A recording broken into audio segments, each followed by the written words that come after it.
این قطرات آب تا 2 هفته دارید عادیه، بخاطر اینکه مسیر باید هواگیری بشه، هرچی بیشتر ازش آب بگیرید زودتر هواگیری میشه. اینو از زمانی حساب کنید که دارید دیگه استفاده میکنید.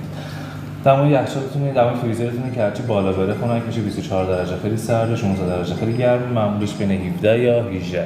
آیس آن آیس اف، یه موقع از مسافرت میخواید یخساز کار نکنه، یه بار روی این گزینه بزنید یخساز غیر فعال میشه، مجرد بزنید فعال میشه.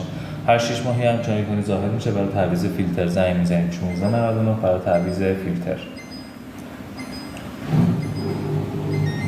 چای قفل کودک 3 ثانیه نگه دارید، قفل میشه. پدال لوک دیگه کار نمیکنه، مجدد 3 ثانیه نگه دارید غیر فعال میشه. استریپ مود ما با سرعت 2 روز مسافرت میخواید موتور یخچال کمتر آن آف بشه که مثلا تو مسئله برق سربازی بشه.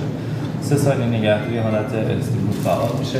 در یخچال اگه باز کنید غیر فعال میشه. برای زمانی هست که شما هیچ استفاده از یخچال ندارید.